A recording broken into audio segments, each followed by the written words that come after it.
Bueno, un cordial saludo para todos y para todas.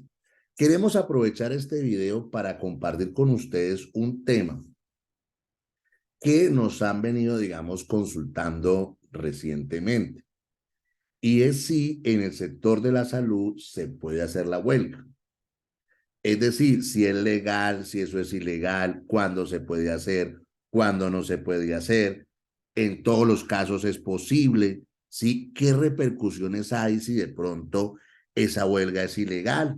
Bueno, son temas que nos consultan sobre todo porque, pues en el sector de la salud, si bien es cierto, hay unas garantías y unas protecciones, pues como que en la práctica a veces los temas no son similares a lo que dicen las normas, sobre todo porque a veces se observan médicos a los cuales les deben 3 meses, 4 meses, 5 meses, 6 meses, 9 meses, 10 meses de sus ingresos. Es decir, hay muchos trabajadores del sector de la salud que no les pagan de manera oportuna, que no les pagan de manera puntual. E inclusive en muchas oportunidades, las entidades de control, como la Superintendencia Nacional de Salud, les dicen a ellos que no pueden dejar de prestar los servicios porque tienen unas sanciones, así no les paguen. O sea, que prevalece el derecho a la vida sobre el derecho de ellos a los pagos. Pero también son personas que necesitan unos ingresos para sus necesidades básicas, familiares, etcétera, etcétera. Entonces, miren, para entender un poquito el tema, pues tenemos que decir, venga, ¿y cuál es el contexto actual de los trabajadores de la salud? Pues hay muchos vinculados por prestación de servicios, es decir, que tienen derecho simplemente a unos honorarios. Pago por evento, pago por destajo, contrataciones como el tarifario IS 2001, a pesar de que es una norma derogada, pagos a 60 días, a 90, 120, 150, 180 días. Normalmente los pagos no se hacen mes vencido. Yo trabajo un mes y me pagan a los 5 días siguientes de que ese mes se acabó. No, eso, usted inclusive a veces hasta hace contratos leoninos, dice que le pagarán en 90 días. Entonces miren que es en ese contexto, pues es que uno tiene que explicar un poquito qué es eso de la huelga, ¿sí? O sea, o eso qué posibilidades trae. Resulta que cuando hablamos de la huelga, pues las normas establecen que es una suspensión colectiva, temporal, ordenada y pacífica que los trabajadores realizan en una empresa o un establecimiento. Es decir, que la huelga pues tiene unas características que es ser colectiva, temporal, ordenada y pacífica. Es decir, eso está claro. Una huelga pues violenta es una huelga ilegal, una huelga que no es paz ordenada es ilegal, etcétera, etcétera. Pero en la práctica nos encontramos diferentes tipos de huelga. Hay una que ha sido la huelga tradicional y es lo que se ha denominado la huelga económica. Es decir, la huelga económica busca el mejoramiento económico de los derechos de los trabajadores. Entonces, por ejemplo, las personas quieren mejorar su salario, quieren disminuir su jornada de trabajo. ¿Qué hacen entonces? Con un sindicato, presentan un pliego de peticiones, se van a la etapa de arreglo directo y si no hay arreglo después de esa etapa, pues una posibilidad jurídica es la huelga, es decir, no prestar los servicios para continuar negociando y que el empleador se vea un poquito presionado para hacer la negociación. Esa, digamos, es la huelga tradicional bajo la regla y parámetros puntuales, ¿sí? Es decir, se presenta un pliego de peticiones en el sector privado, en el sector público se presenta un pliego de solicitudes y obviamente vamos a la negociación y pues hay una etapa en el sector privado que se llama la huelga, en el sector público no la hay, y en esa etapa pues se puede hacer huelga económica. Hay otra huelga que llaman imputable al empleador, y esa huelga imputable al empleador, ¿sí? Es aquella en la cual ese empleador o ese contratante incumple con el pago de salarios, incumple con el pago de prestaciones sociales, incumple con el pago de honorarios, incumple con el pago de los contratos sindicales. Entonces, es evidente que ahí no hay una huelga económica porque no hay un pliego de peticiones. Lo que hay es un incumplimiento laboral y de seguridad social del empleador o del contratante. Y eso genera que la gente diga, pues vamos a hacer una huelga, que es un cese de actividades. Hay también las huelgas políticas, que son para transformar el sistema político está imperando, huelgas de solidaridad, un sindicato se solidariza con otro. En este panorama, pues es evidente que la huelga económica pues está regulada. Y si un sindicato presenta un pliego de peticiones y se va a la etapa de negociación, pues sigue los trámites de la huelga económica. Pero el tema es más lo que llaman la huelga imputable al empleador. Es decir, a esa huelga en la cual ese sindicato dice, mire, es que no nos han pagado, mire, es que no nos están pagando la seguridad social, nos deben 6 meses, 7 meses, no nos están reconociendo los recargos, etcétera, etcétera. Entonces, en ese escenario, no hay pliego, no hay nada, simplemente hay una situación de hecho que el empleador contratante no cumple la hora de seguridad social, pues el sindicato puede decir, venga, pues suspendamos actividades para que nos paguen. Entonces, ahí tenemos que mirar, pues, si eso es posible o no. Primero, inicialmente, nuestra constitución política dice que se garantiza el derecho a la huelga, salvo en los servicios públicos esenciales definidos por el legislador. Si usted mira el artículo 4 de la ley 100 de 1993, la seguridad social en salud es un servicio público esencial.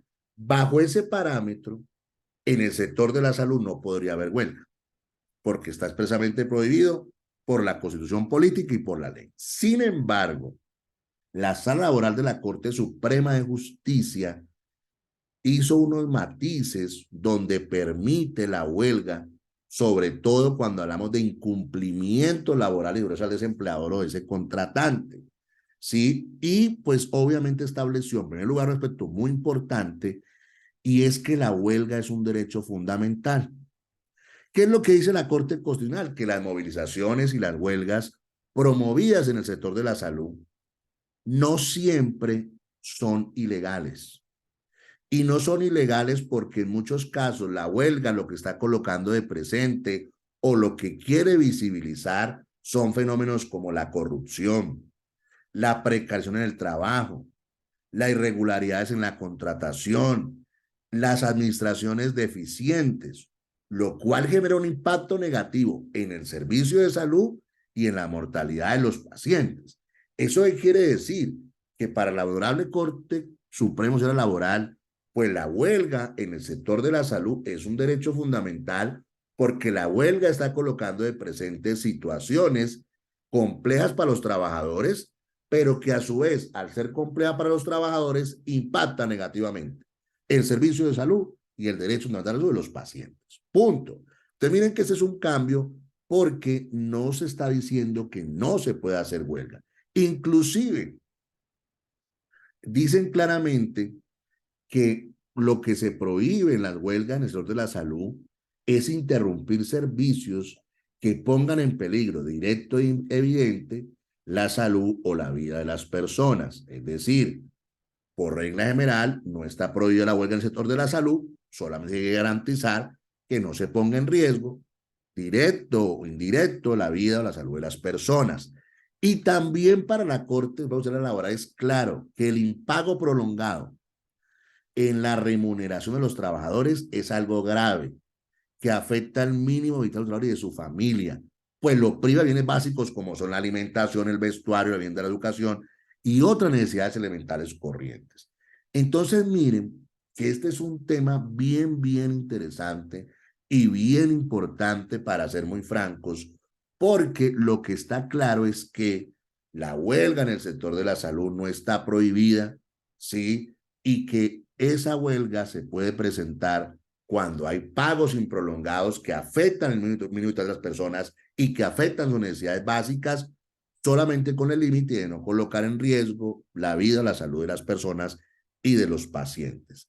Y a su vez también es algo que la Corte también dijo, que hay que mirar también qué tipo de servicios es el que se está restringiendo, porque no es lo mismo suspender servicios en urgencias, en oncología, temas de diálisis, cuidados críticos, cirugía oncológica o aquellos servicios cuya demora puede afectar negativamente la enfermedad. Es decir, eso está claro ahí, pues no puede haber, digamos, suspensión de los servicios frente a aquellas suspensiones que lo que hacen es causar molestias de los usuarios por esperas o reprogramaciones, pero que en ningún modo ponen en riesgo la salud y la vida de las personas. También la Corte dice, venga, pero también hay que tener una limitación, ¿cierto?, en la interrupción del trabajo. Sí, pues digamos, no pueden ser por largo tiempo, no puede ser tampoco una huelga indefinida. Sí, también se puede hablar de huelgas por turnos, rotatorias, intermitentes, etcétera, etcétera. Entonces, miren que este es un tema muy importante porque se está hablando de la huelga en su con unas condiciones.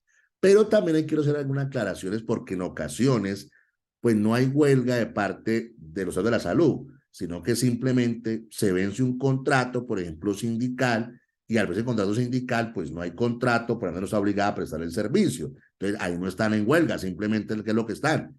Que se acabó el contrato y no se están prestando el servicio. A que seguramente deban sentarse a hacer un nuevo contrato, ya es otro tema, pero ahí no hay huelga porque ahí lo que hay es una terminación del contrato.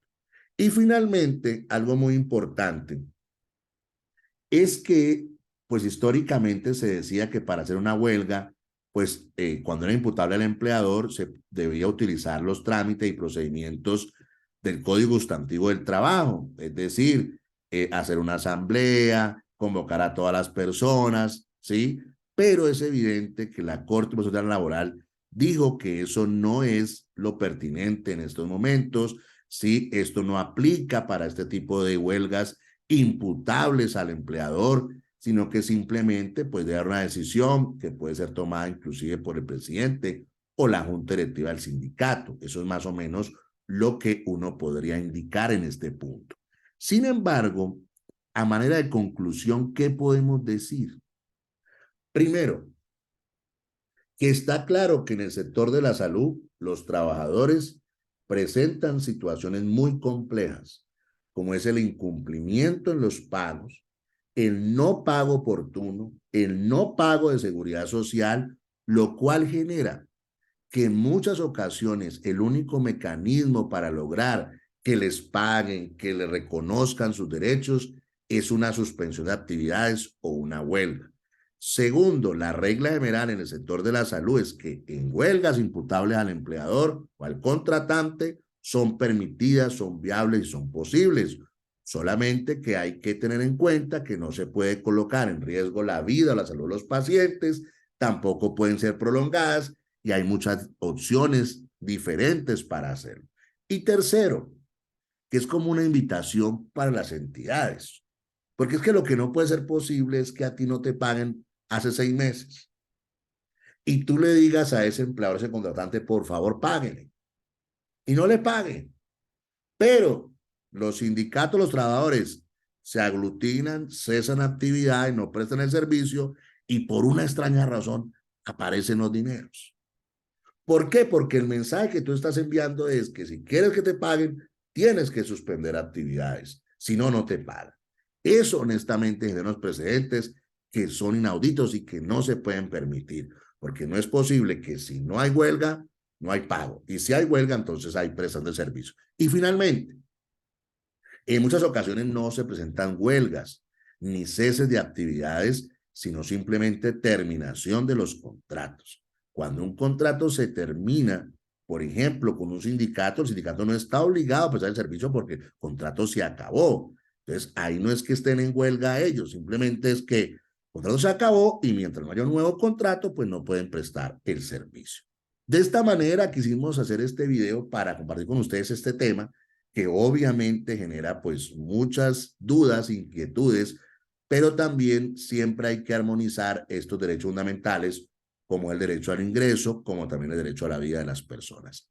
Un fuerte abrazo para todos y para todas.